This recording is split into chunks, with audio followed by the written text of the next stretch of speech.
Good morning and happy Tuesday, Andrews University, friends and family, and whoever you are who has come across this video, we welcome you back to our Truth, Racial Healing, and Transformation Campus Center co-curricular series.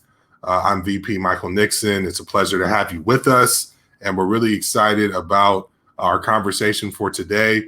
Please let us know in the comments where you're watching us from. And also, we would love it if you would share this video with others with the hashtag TRHTAU. And so before we dive into this really important conversation, I just have a couple of quick announcements for you.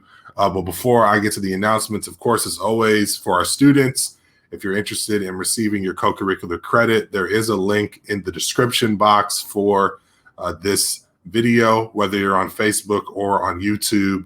You can find the link there. If you have any issues, just reach out to us in the comments and we'll help you get to that information.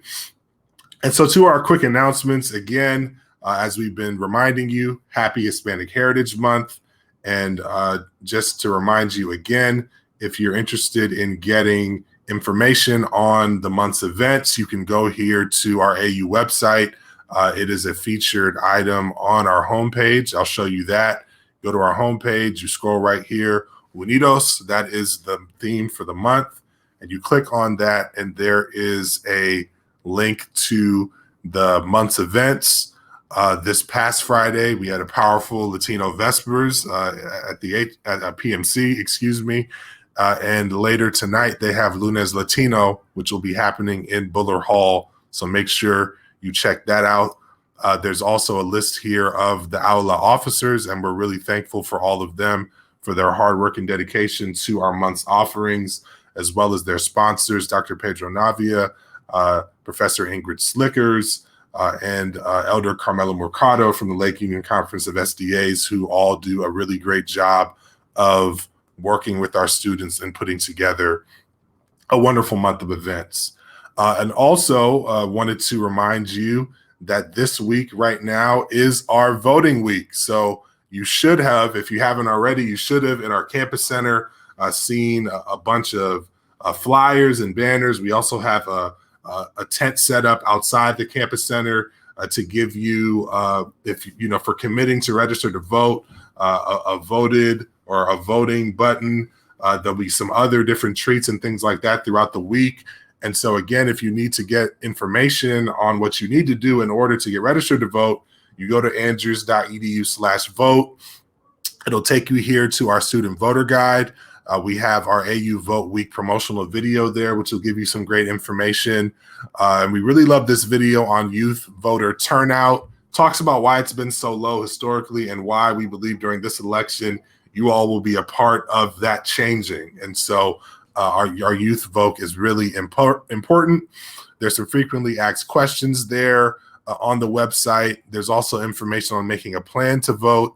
And then again, reminding you about our vote week, where we can get you registered for November or even before. So if you're mail-in voting, that process is starting already.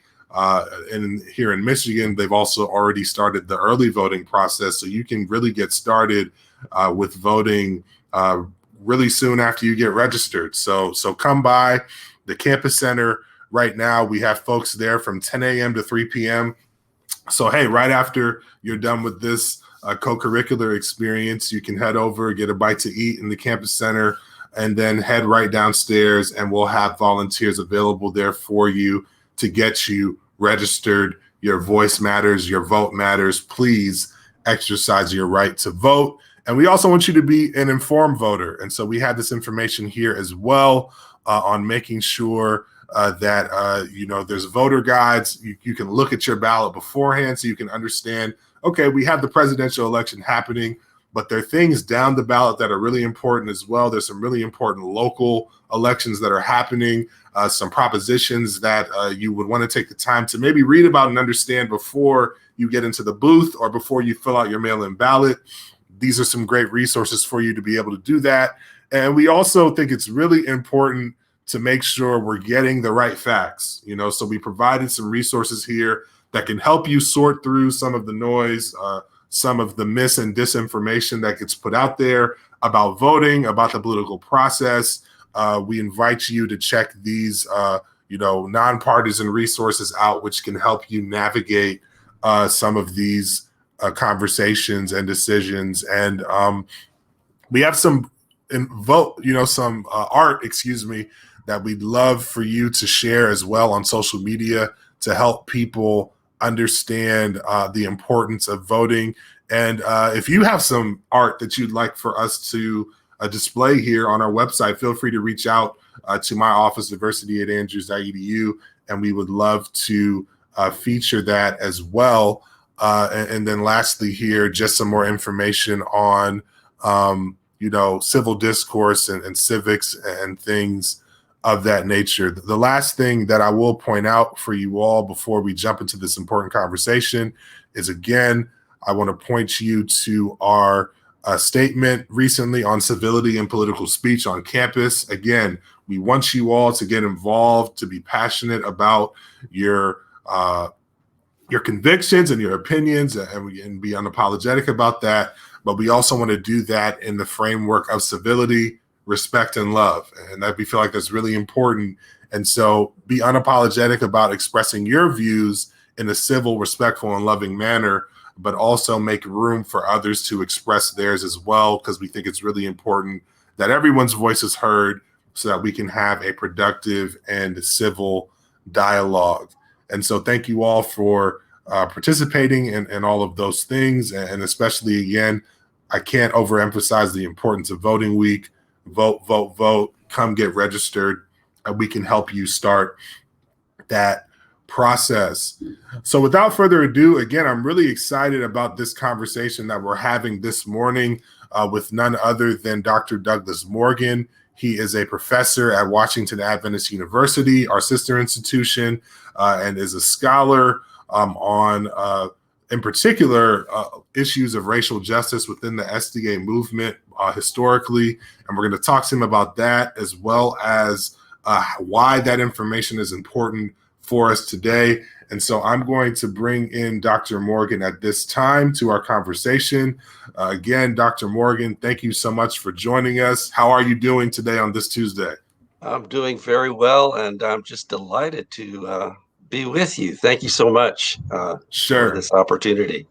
Great. Absolutely. No, we're really excited to have you on and to talk to you. And so before we jump into the real meat of our conversation this morning, I'd love for you to just, for those who have not been acquainted with you or your work, just maybe talk a little bit about your background, your professional journey, where you're from, what led you to the work that you're doing now, really anything that you'd like to share with us, just so we can get acquainted with you.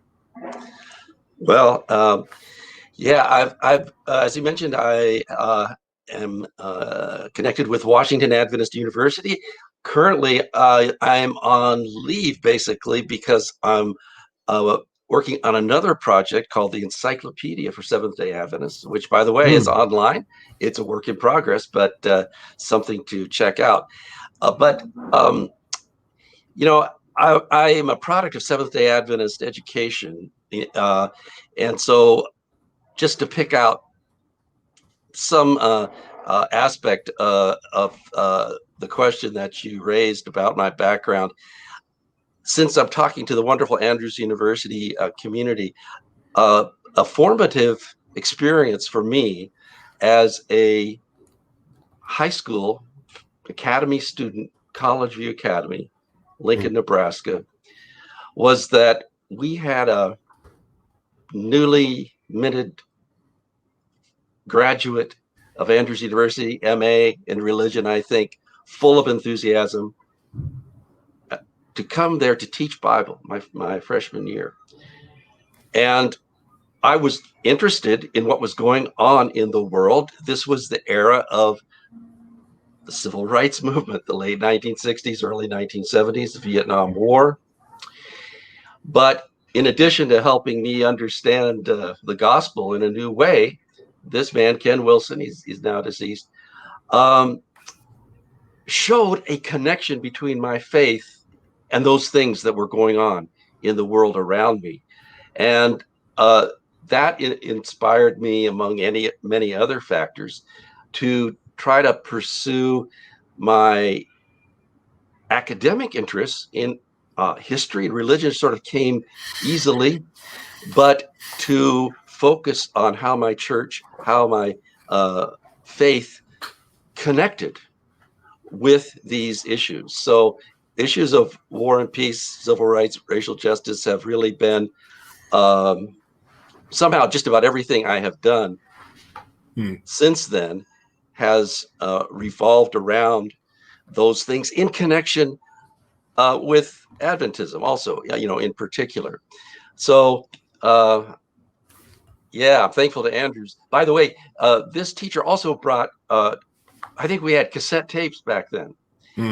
And he brought tapes from this guy named Roy Branson, who was a seminary professor then. And he's passed away in 2015, but he was editor of Spectrum for many years and quite an influential person. And here was this young guy talking about having gone to Selma, Alabama. Now, this would have been just 5 years before, to participate in the March for Voting Rights there. And so, just another aspect of that connection is one of many factors that sort of set me on a journey. Great. No, thank you for sharing that. And real quick, before I ask you a little bit more about that, while you were talking, I went ahead and pulled up this website on the Encyclopedia of Seventh-day Adventist. It looks really slick. And so maybe you could just tell us a little bit about this project. And as you said, it's a work in progress, but it looks like it's a really good resource and tool for persons who want to just dig deeper into some of this history. Sure. And as a matter of fact, this might be an opportunity to reinforce encouragement to people at Andrews to contribute articles.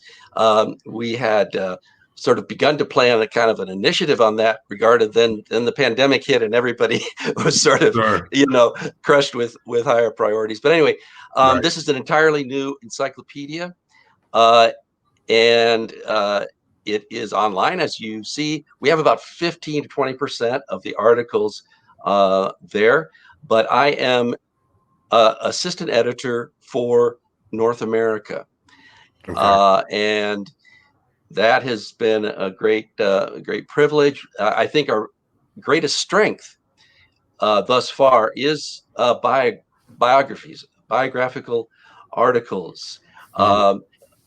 And we are doing our best to make sure that women and racial minorities have an appropriately heightened profile on the ESDA. And now it is a work in project, but we've got, I think, some nice biographies on there. Benjamin Baker, by the way, who was key in getting this thing going, went on to do better things, but he's still contributing a lot of articles, among them on William Foy, Charles Brooks, also Ari Barr, who we find now actually seems to have been the first Seventh-day Adventist minister of color rather than Charles Kinney. So those are just a few examples of some of the exciting things that you can find there. And, I wasn't really aware of this in advance,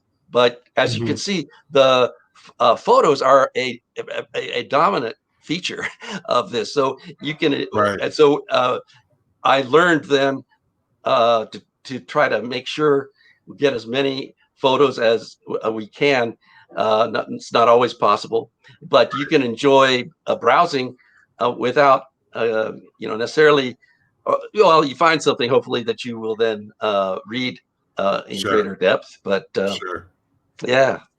yeah, great. No, it looks like an awesome resource, and we'll be excited to see how it continues to progress.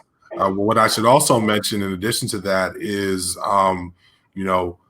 we've reached out through our TRHT Campus Center to you, Dr. Morgan, as well as to Dr. Baker, as you've mentioned, as well as many other scholars, to engage with us in some collaborative work, because the work that you all are doing with the encyclopedia really fits well with the work of our campus center, particularly around the topic of what we call emphasizing and amplifying non-dominant narratives. And so these stories that have often not been told and have not always been shared, or maybe they've been shared, but just not widely enough, And so the real idea here is to amplify those again as much as possible, to get more eyeballs onto these really important pieces of information.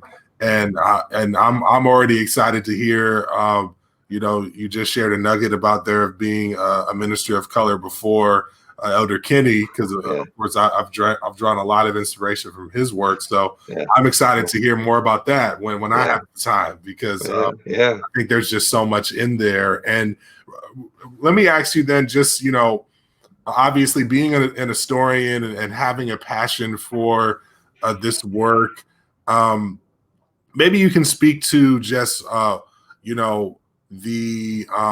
the sense of fulfillment that you do get, because I think a lot of people think of history or reading these old accounts as it's kind of boring, or it's kind of drawn out, or why is that really important for us now? I'm more concerned with what's happening in the here and now, and maybe on social media, blah blah blah. But just maybe talk a little bit about the importance of why we need to take the time and the effort and the energy to understand what there is in our history.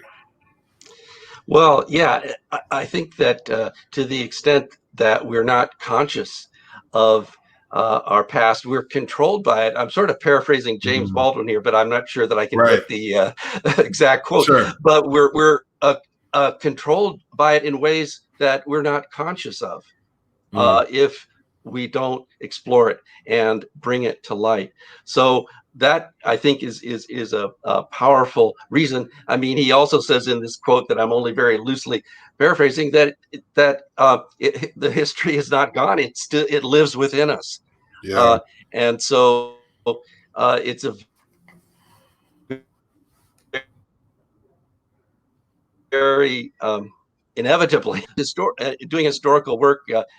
We try to say, well, we want to be as fair-minded, even objective as possible, and that's true. It's really, really important. Like in journalism, that historian follows the evidence where it leads. At the same time, inevitably, there is a concern, an interest that is driving, and a perspective that limits but also can enrich the work of the historian. So that's why we need as many people from as many different backgrounds as possible digging into the past and talking about these stories that help us understand the present.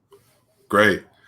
So I'm going to ask you, one more, and maybe hopefully it's not an awkward question, but and maybe you find it a little bit humorous. It's intended to be, somewhat humorous, but I think it'll hopefully tease out an important point for some of our viewers as well, particularly our viewers who are not minorities. And so before working here at Andrews, I worked at the Fair Housing Justice Center in New York City, which is a civil rights fair housing nonprofit. And our executive director was a gentleman by the name of Fred Freiberg, who's just an amazing person, actually from Michigan, not too far from where our campus is. And so we had that in common when we connected. And so I remember that while we were there, we were fortunate to be a part of a documentary series called America Divided, which was put on by a series of different guest correspondents and hosts. And the person who was doing the episode on housing, which we were featured in, was hosted by Norman Lear, who I'm sure you're familiar with, and was involved with historical sitcoms, like All in the Family and things of that nature. And so he was sort of guest hosting that episode. And so I remember in one of the segments from the episode, he was riding in a car with our executive director, Fred, and Norman sort of in his very just sort of off the cuff, way turned to Fred and said, essentially, well, Fred, I just got to ask you something. Why are you doing this? You're exceedingly white. and I've never heard anybody say it that way. And so we all just kind of busted out laughing. Yeah. But his question there is essentially, why was this meaningful for you, and why did you develop this passion? And he went into a bit of his story, and you started to do that as well yourself in talking about how you were awakened to some of these things. So I guess I'll ask it to you this way. I guess for you personally, but then also for other, persons who don't have that personal connection to the story necessarily, why is it so important for persons like yourself to be engaged in this work and to be doing the work of, as we said, amplifying those non-dominant narratives? Yeah. Well, it's a great question and an important one. But let me start off by just trying to briefly come back to a little personal background, and then try to connect with the specific question the way you framed it at the end. Because I've thought about this, and I really still don't have an answer, but it just sort of happened in a way. But there are certain factors, and one very important one. I kind of go back to my educational experience. College View Academy, Lincoln, Nebraska, a very white academy, but out of 35 students in our class going through the academy years, we had maybe 3 or 4 Black students, and somehow we became friends. And I visited their church, Little Allen Chapel in Lincoln, Nebraska, and something about that experience, I can't quite explain it. You can talk about the music, you can talk about just kind of the warmth and enthusiasm, but something clicked there that also was kind of strengthened that interest. Now, having said that, I want to come back to the question you raised, though.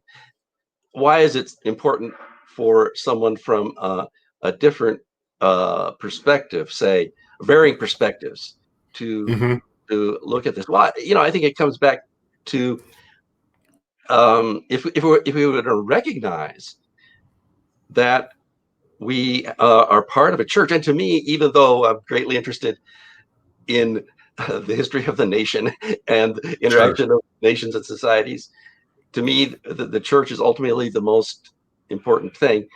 And, we have a diversity here. In fact, it's at the core of our message, every nation, kindred, tongue, and people. So if we're going to work together, cooperatively to fulfill our mission, we really need to listen to each other. And so, I never consciously, listen and then tell what we learn. In my work and my writing, I guess I really haven't been intentional about saying, all right, white people, you need to hear this, or whatever. But I think it is possible that inevitably, I am a white person writing this history, and there are certain things that I cannot know or really experience, that a Black person would, and so that would enrich the story from their perspective. But then, if I can tell the story in a fair-minded way and an empathic way from my perspective, that might be, that might speak to others in a more effective way. Like I say, I have not intentionally, thinking about that very much. Maybe I should, but I do think it is the case. But mainly, really, to listen to each other in a serious way. And as we were talking about earlier, history is essential to that. We can't really understand any of this without some perspective on the past. No, great. No, that's really helpful. And I think one of the dots I just connected for those of us who've been with us on our series, this is, of course, episode 4. In episode 2, We had Larry and Sandy Feldman on, who do a lot of anti-racism and diversity and inclusion work.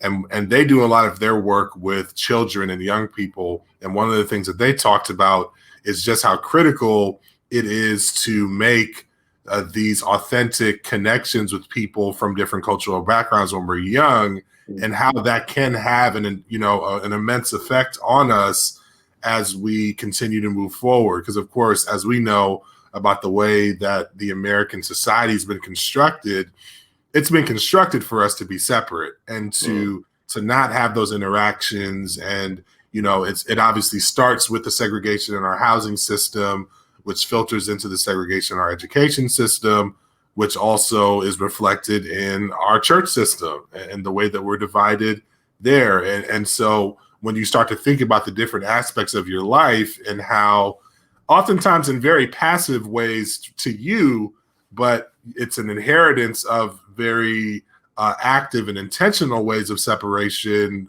in the way the country's been constructed, you end up living your life, large portions of it, in this bubble of people that look the same as you, and it may not have even been this intentional thing. Right. But I think, you talking about the fact that you had these experiences when you were younger, being able to make those authentic cross-cultural connections are really just so important, I think, to that process of opening up your eyes. Yes, absolutely. Yeah. Great. So, and that's actually in thinking about how sometimes these divisions can find their ways into the way we worship is a really good transition for the rest of our discussion. So, Dr. Morgan, I just wanted to plug this real quick. You did an amazing series entitled Adventism and America's Original Sin on Against the Wall, which was a platform that I co-founded. It's unfortunately had to be closed at this point, but the articles are still live. So we'll place the links to these articles in the comments. And this article in particular, right around parts 4 or 5, you start talking to us about an initiative or a plan that was started for an interracial congregation in the Washington, D.C. area, and a pastor by the name of Louis Sheafe, who was a prominent figure, not just in that project and movement, but in the Advent movement more broadly. And you've written a powerful book on his ministry and life. And so if you could, maybe just talk to us a little bit about your work on Sheafe, and then also some of the implications around this interracial church project in the Washington, D.C. area. Sure. Well, somewhere around 2001, 2002, I had one of those experiences where you just kind of feel that God is involved more than at other times. I think he's involved all the time. But it was so striking that a new pastor came to town to pastor the first Seventh-day Adventist church in Washington, D.C. He didn't know me. I had no idea who he was, but he called me up at Washington Adventist University and says, this church has a very unique and interesting history, and we need somebody to study it and write it. So he just, call the history department at Washington Adventist. Well, I had heard something about it, how it was racially integrated at the beginning, and that the daughter of Frederick Douglass had been a member. I was sort of skeptical about that. We sort of hear these things, and sometimes they're exaggerated. Right. But that was enough to intrigue me, and I thought, well, I had just finished one project, major project, and I thought, well, this might be interesting to explore. But I had no idea what I would find. And in brief, the Washington church, there was only one back then, and then it became the first church, was interracial from the beginning. There was a city mission that was set up there in 1886. This was at a point at which the church was, setting up these missions. We really had not entered the cities very much at all at that point. And it gradually grew, and it had a very impressive well, a couple of impressive spokespersons that their letters have been preserved. One was James H. Howard, who was a black man, a physician, and government official, and also a federal government employee. In the, I think they both worked in the pensions office of what they called the War Department back then. Anyway, a Swedish man of Swedish background, Andrew Karlstrom, who became the elder of the congregation, and they gave voice to the fact that as time went on, back up briefly and say, I think initially it was not intended, it was not programmed, it just happened to be the fact that there were some white people and some black people who were interested in the message, and they came together.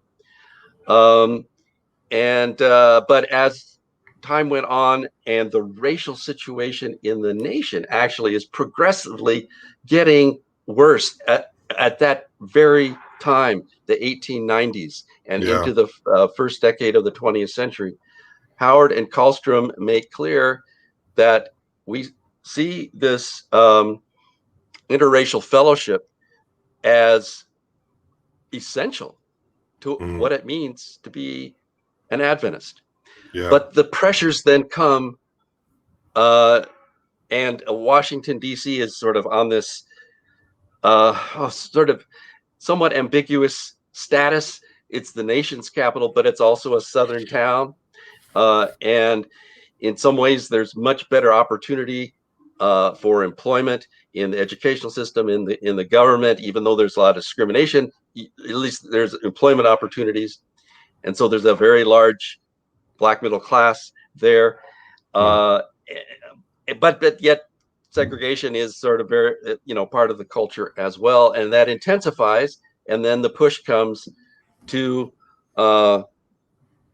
separate and racially, and the push comes in connection with Sheafe, because that's how Sheafe comes into the picture. Because in the course of my study of the first church, taking me in places that I had never imagined, but I'm so blessed that it did, I discovered this guy Sheafe, and it was amazing what I was finding about what was said of him, not only in the correspondence at the General Conference archives, but also in the newspapers, both the black newspapers, but also the white, the general papers like the Washington Post and so forth, were saying about this man and his effectiveness as an evangelist.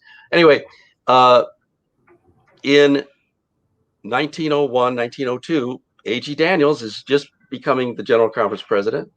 He has a vision to support a major evangelistic thrust in Washington. But he's convinced that the only way it will work will be if we have racially separate churches.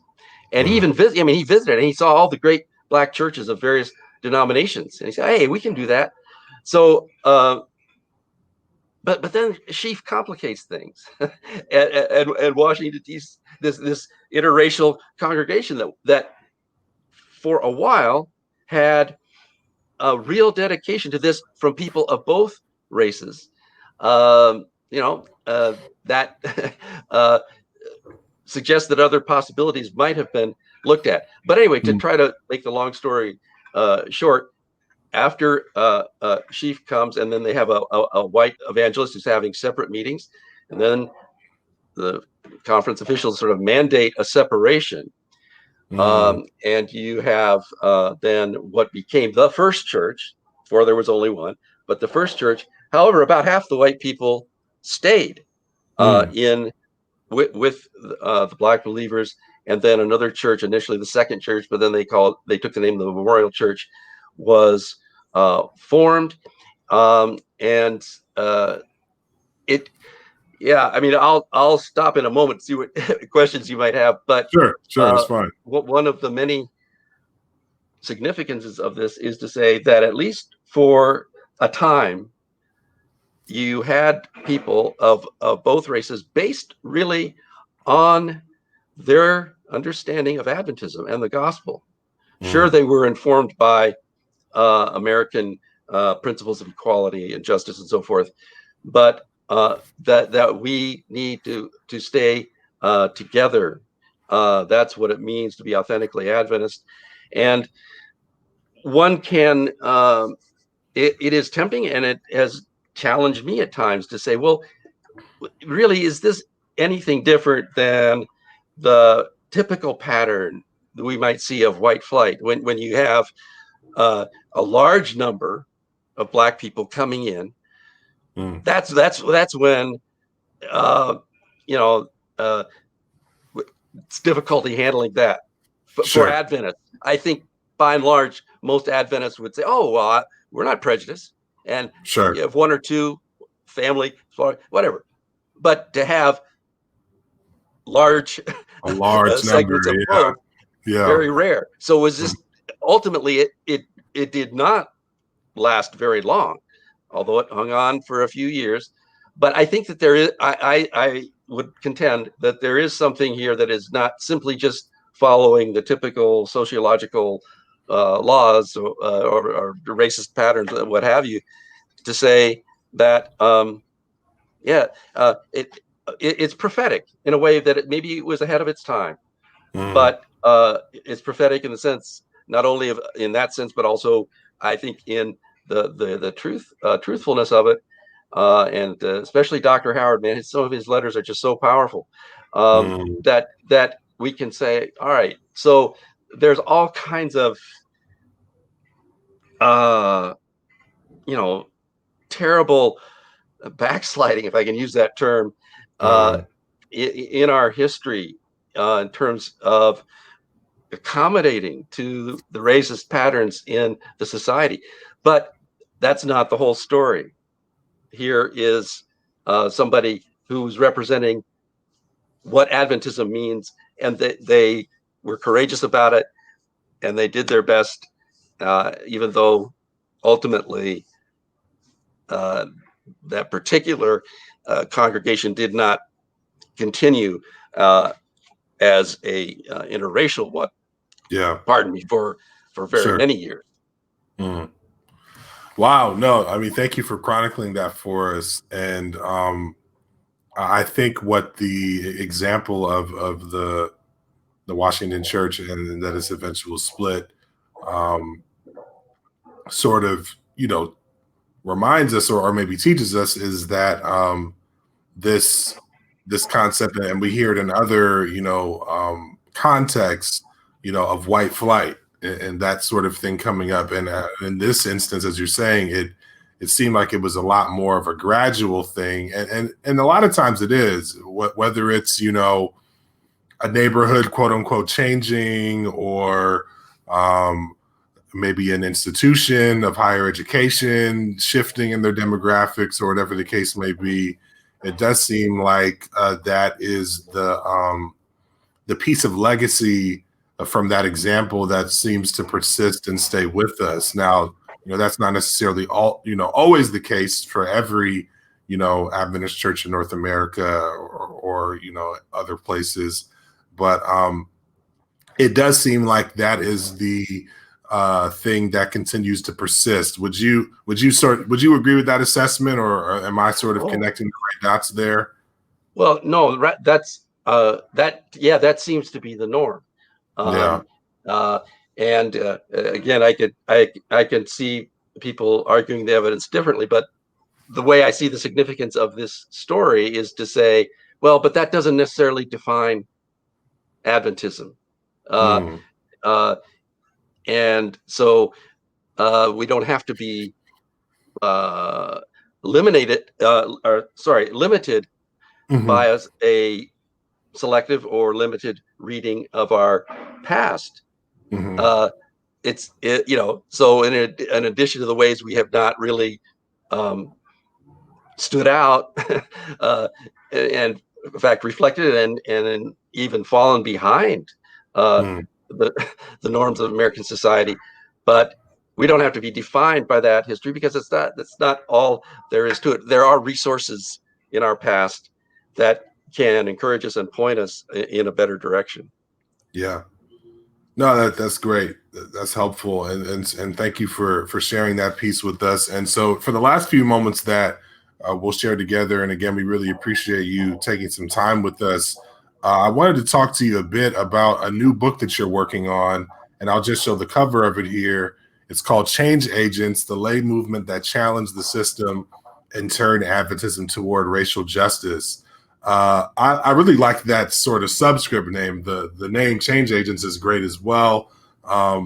And this is obviously isn't an intentional a plug to, of course, at Andrews, we often use the tagline "World Changers Made Here." And so, a pardon the punter connection, Dr. Morgan wasn't intending that, of course. But I think that, oftentimes, that these stories around lay movements that have challenged systems of oppression and injustice in the Adventist church is not necessarily a story that's always shared or told.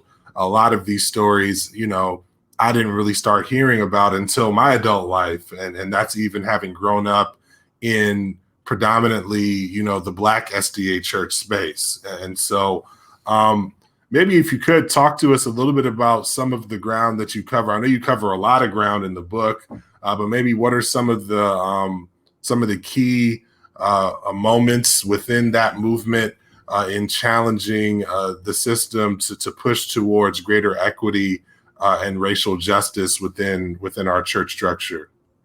Sure.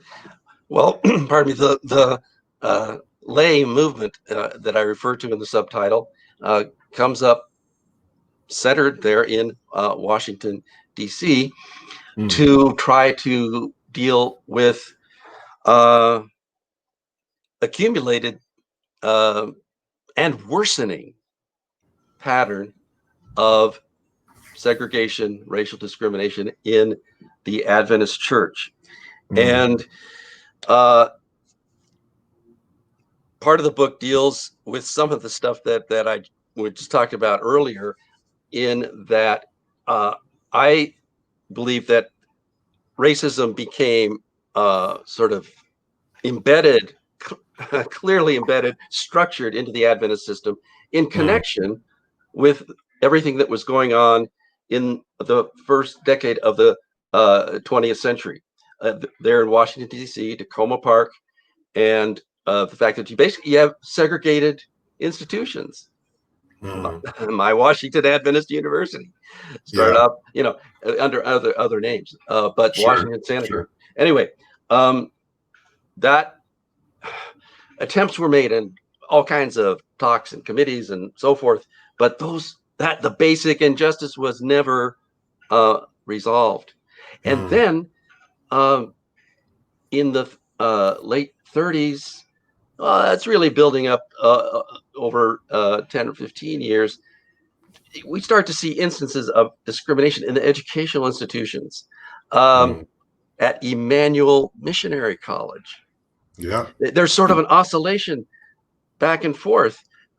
You have one president who's fairly liberal, progressive in the 30s, but then another man comes along in the late 30s, and there's sort of a deal worked out, and where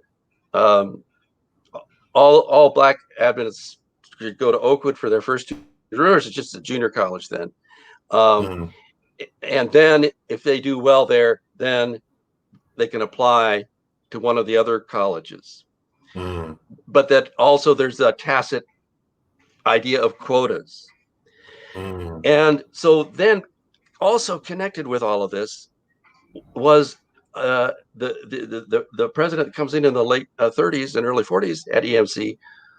Now he wants to segregate the Black students who are on campus in the cafeteria, seating in the chapel, and so forth. And people like Owen Troy, for example, who had been pastor in Chicago and in many places, and others are saying, wait a minute, we went to Adventist colleges back in the 20s. We were never treated like this. In other words, we're going backwards. And that's just one example. And it comes to a explosion point in the story of Lucy Byard, which I'm sure Right. many have heard about, and Sure. that then sparked a lay movement, and to organize and apply pressure Mm. for change. Yeah. So part of what the book tries to deal with is, well, can you do that in the Adventist church? Is that Mm. ever a right or faithful thing to do? Does it ever work? And I don't. Well, let me just say, I just think that in this instance, there's a lot to learn from it, and you have a time when the church was entirely governed by white male ordained clergy. Yeah. And so here you have Black female lay people. Now, Mm. there are men and women on this committee, but Sure. the reality is that the women are the driving force. They're really giving the energy and the leadership. And so, uh, you know, I use this term intersectionality very lightly. I am not Sure. deeply informed in the Sure. Sure. social scientific theory and so forth, but there Hmm. is it's this intersection of Absolutely. clergy hierarchy, race, and gender. And Mm. from that position, they prompt the church to make change. Now, it wasn't the exact change that they called for, especially not immediately, but Mm. I try to argue, as the subtitle indicates, that it turned. Things were the church was going in a backwards Yeah. direction, Yeah. but Yeah. this at least helped to turn a corner. And Mm. uh, vast agenda that remained and still remains, but it's a critical moment, and uh, yeah, people were Yeah. able to do No. it from this sort of unprivileged position, if you will. Right. Right. And I think that that's really important, and even the way that you frame that and again, this is really the important work of amplifying a non-dominant narrative, because I Yeah. know that for me, even personally, I kind of call myself a pseudo historian. I'm not really fully a historian. I have a political science degree, which was oftentimes the departments are connected. So, but history interests me for sure. But Yeah. to start to learn, because I started diving in a bit to the advanced copy you sent to me, and I haven't gotten through it all yet. But I'm really excited to read more again about these Black women who were really at the center, and in particular, the Lucy Byard story being, or really the Lucy Byard incident. It's just so much more than the story, being that real spark plug. And I think what you're highlighting is you're seeing other Black women seeing what has happened to a fellow Black woman, and how the bigotry now has led to her eventual passing, is something that you really see them saying, you know what, enough is enough, and we're going to stand up and in many ways say her name, Yeah. and Okay. in a real I know that there's some people that'll be uncomfortable with that connection, but I think that you know it's important for us to understand that non-dominant untold narrative of how Black women stood up to really push against, as you said, a very white and male led structure and infrastructure. Yeah. Yeah. Yeah. Yeah. Yeah. Well, no, it's great. And Dr. Morgan, I mean, we could spend probably a few hours talking more about this, but you've really done such a great job of giving us an introduction to the work that you've done, as well as this powerful new book that you'll be releasing. And maybe I should just ask before we jump off: can that book be pre-ordered or anything yet, or is it still sort of in the works at this point? Right. I don't think the pre-ordering is ready yet, but Okay. it should be before the end of the year. I really hope even by maybe November. It will be through Oak and Acorn Press, which is kind of affiliated with the Pacific Union Conference, and they've done a lot of great books recently, and I'm very pleased and privileged to be, part of their books, so to speak. And they do a Great. good job of making that accessible on Kindle as well as paperback. So Great. watch for it. Absolutely. And as soon as it's ready for release, we'll be sure to disseminate that through our network, through the Campus Center. And so again, Dr. Morgan, thank you very much for joining us. To all of our viewers, thank you for joining us as well. As we always say, if you want to get involved with the work we're doing here, shoot us an email at diversityadandrews.edu. We'll get you plugged into our center's work. And as I mentioned, when Dr. Morgan's book is available, we'll send that information out to you all and make sure that we support and dig into this great work. And lastly, two other quick things. Again, happy Hispanic Heritage Month. Again, get your information on the themes for the month and the events that are coming. And again, I couldn't end without saying again, we need to get registered. Vote, vote, vote. Right after this is done, go grab a bite to eat. Come to our campus center right downstairs, and we will get you registered to vote and answer any questions you have about the process. And so, again, thank you, Dr. Morgan. And thank you. I enjoyed it very much. Thank you. Absolutely. Thanks for joining us. And thank you all again for watching. God bless you. And we'll see you next week for episode 5.